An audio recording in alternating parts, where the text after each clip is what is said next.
strategi, teknik, metode, dan model pembelajaran. Oke, langsung saja kita ke pembahasan. Nah, langsung saja ke pembahasan pertama, yaitu ada pendekatan pembelajaran, di mana pendekatan pembelajaran ini adalah suatu titik ukur atau sudut pandang kita terhadap suatu proses pembelajaran yang di mana sifatnya masih bersifat umum, di dalamnya mewadahi, menginspirasi, menguatkan, dan melatar belakangi metode pembelajaran yang sesuai dengan teoritis tertentu. Nah, pendekatan pembelajaran ini terdiri dari dua pendekatan, yaitu yang pertama, pendekatan pembelajaran yang berfokus kepada siswa atau disebut juga dengan student-centered approach. Yang kedua, pendekatan pembelajaran yang berfokus pada guru yang disebut juga dengan teacher-centered approach. Nah, yang kedua yaitu pembahasan yang kedua yaitu ada strategi, di mana strategi ini adalah suatu susunan yang telah disusun atau dirancang dari awal proses pembelajaran hingga akhir. Nah, strategi pembelajaran ini juga terdiri dari dua. Yang pertama yaitu exposition discovery learning, di mana di sini guru sebagai fasilitator memfasilitasi, misalnya dalam memberikan materi, penjelasan, dan lain-lainnya yang semuanya bersifat kepada guru. Nah, yang kedua itu ada group individual learning, yang dimana siswa secara mandiri bergerak untuk belajar tanpa didasari oleh guru. Nah, yang ketiga itu ada teknik. Teknik ini adalah gaya seseorang dalam menerapkan suatu metode pembelajaran yang dimana sifatnya individualisme. Nah, yang keempat itu ada metode pembelajaran, di mana metode pembelajaran ini dapat diartikan sebagai sebuah cara yang digunakan untuk mengimplementasikan rencana yang sudah disusun dalam bentuk kegiatan nyata dan praktis untuk mencapai sebuah tujuan tertentu dalam proses pembelajaran. Yang artinya metode ini adalah cara kita sebagai seorang guru untuk mengimplementasikan rencana-rencana yang sudah kita susun dari awal. Nah, metode ini ada beberapa metode dalam pembelajaran. Di sini saya hanya mengambil 4 metode pembelajaran. Yang pertama itu ada ceramah, di mana ceramah ini sebagai guru kita menyampaikan materi secara lisan atau secara langsung kepada siswa. Nah, yang kedua itu ada diskusi. Maksud diskusi di sini adalah siswa dapat membentuk kelompok untuk memecahkan suatu masalah. Maksudnya masalah di sini adalah sebuah materi pembelajaran. Nah, misalnya guru memberikan materi tentang permasalahan sosial. Nah, dari permasalahan sosial ini, dari materi ini, siswa diarahkan untuk membentuk suatu kelompok untuk mendiskusikan permasalahan ini. Nah, yang ketiga itu ada demonstrasi, yang dimana demonstrasi ini merupakan cara atau metode pembelajaran yang dilakukan dengan praktikum. Nah, yang terakhir itu ada debat. Debat ini, maksud dari debat ini adalah di mana semua siswa berkesempatan untuk menyampaikan pendapatnya terhadap pembelajaran tersebut. Misalnya di siswa IPS membahas suatu masalah sosial. Nah, dari setiap siswa tersebut mereka berhak untuk menyampaikan pendapat mereka. Nah, debat di sini dia bisa individu dan juga berkelompok. Nah, yang terakhir ada model pembelajaran. Model pembelajaran merupakan suatu bingkai atau bungkus dari penerapan suatu pendekatan, metode, dan teknik pembelajaran. Nah, di sini saya membahas 3 model pembelajaran. Yang pertama ada discovery learning, yang kedua inquiry learning, dan yang ketiga cooperative learning.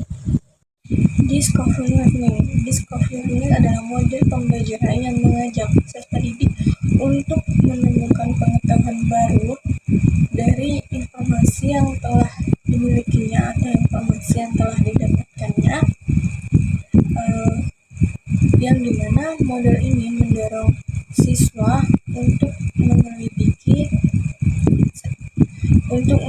sendiri, membangun pengalaman dan pengetahuan mereka.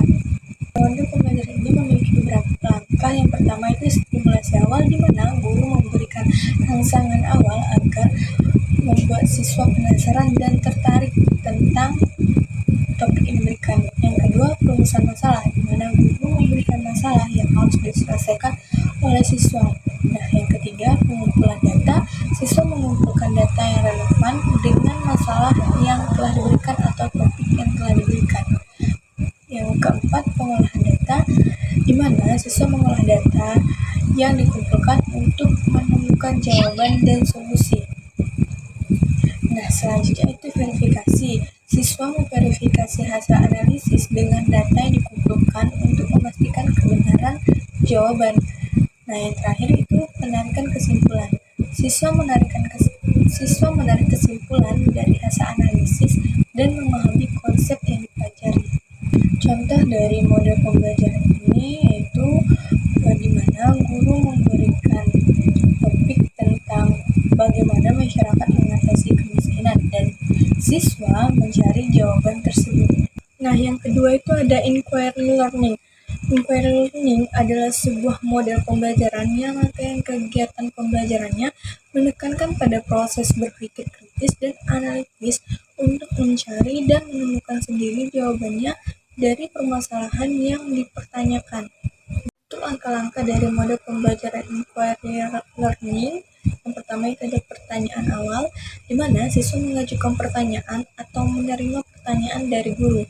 Yang kedua, penelitian. Siswa melakukan penelitian untuk menjawab pertanyaan tersebut yang dapat melibatkan pengumpulan data, observasi, dan studi pustaka.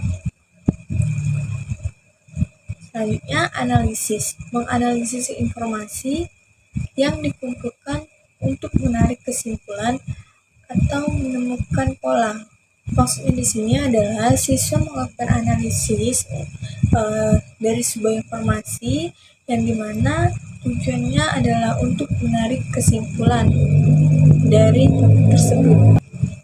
Nah, selanjutnya ada penyampaian hasil, yang dimana siswa berbagi temuan atau jawaban mereka dengan kelompok atau di kelas mereka. Nah, contoh dari mode pembelajaran ini yaitu guru memberikan topik pembahasan tentang analisis faktor-faktor yang mempengaruhi tingkat kemiskinan di Indonesia. Lalu, sebagai siswa, mereka melakukan penelitian dan mengumpulkan data melalui wawancara observasi dan analisis data. Nah, yang terakhir, siswa membuat laporan dan melakukan presentasi hasil dari penelitian mereka. Nah, untuk mode pembelajaran yang terakhir, yaitu cooperative learning, di mana cooperative learning ini merupakan sebuah model yang menerapkan proses pembelajaran berkelompok. Nah, dalam satu kelompok itu bisa terdiri dari 4 hingga 6 orang dalam satu kelompok. Langkah-langkah mode pembelajaran ini, yang pertama itu ada menyampaikan tujuan dan memotivasi siswa, di mana awal pembelajaran itu kita menyampaikan apa tujuan dari pembelajaran hari ini, sehingga dapat memotivasi siswa dalam proses pembelajaran yang membuat mereka semangat dalam belajar. Nah, yang kedua itu ada menyajikan informasi. Menyajikan informasi di sini maksudnya adalah menyajikan topik pembahasan atau materi yang akan dibahas hari ini. Nah, yang ketiga, mengorganisasikan siswa ke dalam kelompok belajar, di mana setelah menyampaikan 2 poin di atas, kita melakukan pembentukan kelompok untuk topik pembelajaran yang akan kita berikan. Nah, yang keempat itu membimbing kelompok bekerja dan belajar, di mana setelah kita melakukan pembentukan kelompok, Nah, anak-anak itu tidak dibiarkan sendirian atau tidak dibiarkan dengan kelompok mereka, tetapi kita sebagai guru juga ikut mengawasi proses selama pembelajaran mereka. Nah, yang kelima itu ada evaluasi, di mana maksudnya evaluasi di sini adalah siswa melakukan presentasi dari hasil diskusi kelompok mereka. Nah, yang terakhir itu adalah memberikan penghargaan. Memberikan penghargaan di sini bisa berupa penilaian dari kelompok mereka tersebut.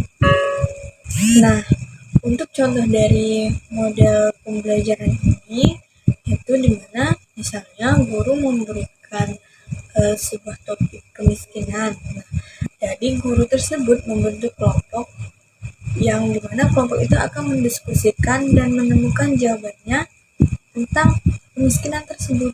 Mereka membentuk kelompok untuk memecahkan suatu masalah. Seperti itu. Nah, sekian pembahasan saya kali ini.